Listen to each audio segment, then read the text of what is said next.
Hello everyone. So welcome to my channel Mrs Jassi lifestyle. मेरी pregnancy का चौथा महीना मेरे लिए कैसा था ये मैं आज आप लोगों के साथ शेयर करने वाली हूँ। पूरा एक्सपीरियंस शेयर करूंगी। बिल्कुल ऑनेस्ट एक्सपीरियंस रहता है। जो जो मेरे साथ चीजें हुई है वो मैं आप लोगों के साथ शेयर करती हूँ। और हाँ, जो भी लेडी प्रेग्नेंट है या फिर होने वाली है, प्लान कर रही है, उनके पास जो भी क्वेश्चन होगा ना प्रेगनेंसी से जुड़ा, वो मेरे से कमेंट के जरिए पूछ सकती है। मैं उसका जवाब दूंगी आप लोग से। तो मैं मेरी कोशिश यही रहती है कि मैं अपना एक्सपीरियंस शेयर करूं और ताकि आप लोग को भी हेल्प मिल जाए थोड़ा बहुत। तो चलिए बात करते हैं चौथी प्रेगनेंसी का। तो मेरी चौथी प्रेगनेंसी ठीक ठाक ही थी। कुछ चीजें छूटी तो कुछ चीजें बढ़ गई।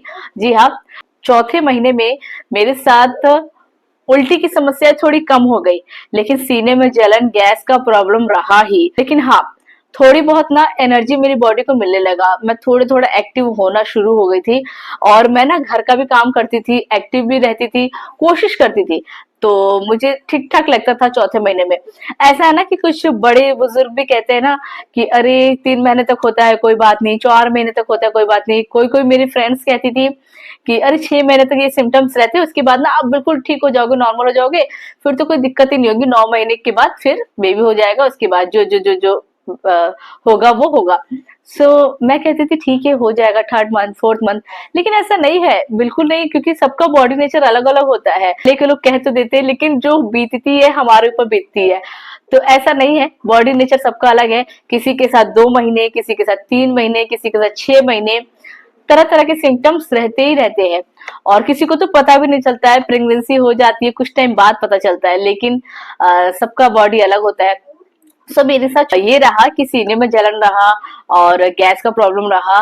लेकिन अगर आप जंक फूड वगैरह नहीं खाओगे तो ये चीजें इंक्रीज नहीं होगी। जैसा कि मैंने किया था, बाहर की चीजें नहीं खाती थी मैं, जंक फूड बिल्कुल अवॉइड करती थी मैं।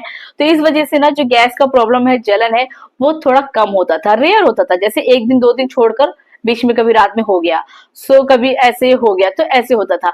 देखिए, क्रेविंग तो होती है प्रेगनेंसी, पूरी प्रेगनेंसी में क्रेविंग्स होती है, कुछ खाने का, बाहर खाने का, खास करके बाहर खाने का, जंक फूड खाने का, कुछ चटपटा खाने का, कुछ मीठा खाने का। लेकिन आपको कंट्रोल करना होगा। तो मैंने भी कंट्रोल किया, क्योंकि मैं झेल रही थी, मेरे मेरे शरीर पे हो रहा था वो चीजें। तो मुझे कंट्रोल करना था, क्योंकि मैं तकलीफ महसूस कर रही थी। तो अगर उस तकलीफ से बचना है तो आपको जंक फूड बिल्कुल अवॉइड करना होगा। और इससे ना फायदा ही फायदा है, आप भी हेल्दी रहोगे और आपका बेबी भी हेल्दी रहेगा। और एक चीज, अगर आपको बाहर का खाना भी है ना, नूडल्स, रोल वगैरह, ऑयली सामान से दूर रहे। कोशिश करें, अगर खाने का मन कर रहा है तो रेयर साउथ इंडियन खाना खाइए, क्योंकि उसमें थोड़ा सा कम ऑयल वगैरह रहता है, कम मसाला रहता है। तो वो थोड़ा सा जल्दी पच भी जाता है। तो वो आप खा सकते हैं। मैंने भी थोड़ा बहुत खाया था अपनी प्रेगनेंसी में। तो वो आप खा सकते हैं, ये मेरा एक्सपीरियंस है। और इसके अलावा मेरे साथ नींद की भी दिक्कत हो रही थी थोड़ी सी, रात में कभी कभी नींद नहीं आती थी।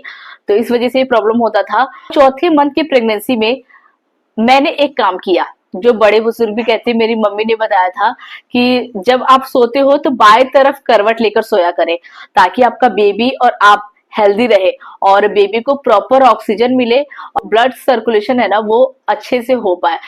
ये मैंने किया था। कोशिश करती थी, क्योंकि नींद में होता है ना कि कभी इस तरफ कभी उस तरफ सो गए तो पता नहीं चलता है। लेकिन आप जगे हुए हो, सो रहे हो, तो आप कोशिश करें कि बाएं तरफ करवट लेके घुटनों को मोड़ कर सोए। मैं ऐसा करती थी ताकि बेबी भी अच्छे से मूवमेंट करे और बेबी का जो ऑक्सीजन है वो उससे अच्छे से पहुंचे। तो ये करती थी, क्योंकि होता क्या है ना, चौथे महीने में ना बेबी जो है ना प्रॉपर तैयार हो जाता है। ठीक है, तो उस जो चौथे महीने से है ना, आप महसूस करने लगोगे। जैसे होता है ना, जैसे बॉडी पे चींटी चल रही है तो हल्का हल्का महसूस होता है, उस हिसाब से आपको पेट में महसूस होने लगता है। तो मेरे साथ यही हुआ। जब मैं रात में सोने जाती थी तो उस दौरान हल्का हल्का माइनर सा मुझे महसूस होता था। बेबी का जो मूवमेंट है ना, बहुत महसूस, हल्का महसूस होता था। वो भी कुछ समय के लिए, जैसे मैं करवट लेती थी, थोड़ा सा अगर मैं साइलेंट हो गई, बिल्कुल चुपचाप सोई हूँ, तो तब उस टाइम पता चलता था। तो ये सिम्टम्स होते हैं चौथे महीने के। मेरे साथ हुआ, ये चीज एक्सपीरियंस हुआ। तो आप लोग भी बताना कि आप लोगों के साथ क्या क्या होता है और क्या क्या हुआ है।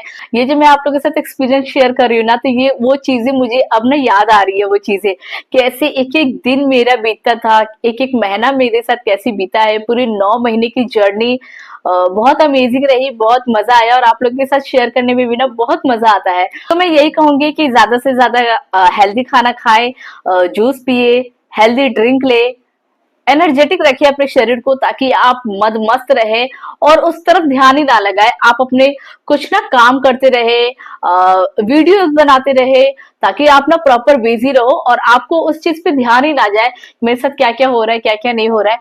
सो आप पूरे तरीके से ना एक्टिव रहोगे। फिर आप एक्टिव रहोगे तो फिर आपका बेबी भी एक्टिव आएगा। मेरी वीडियो ये अच्छी लगी तो like comment share and subscribe my channel. मेरी प्रेगनेंसी मेरा एक्सपीरियंस कैसा लगा आप लोग को ये भी बताना कमेंट करके जरूर से जरूर। तो चलिए आगे मिलते हैं नेक्स्ट मंथ में। मेरे साथ क्या क्या सिम्टम्स रहे, क्या क्या चीजें बढ़ी, क्या क्या मुझे रिलीफ हुआ, ये सब चीजें, ये सब डिटेल मैं अपने तरीके से बताऊंगी आप लोग के साथ। तब तक के लिए बाय बाय।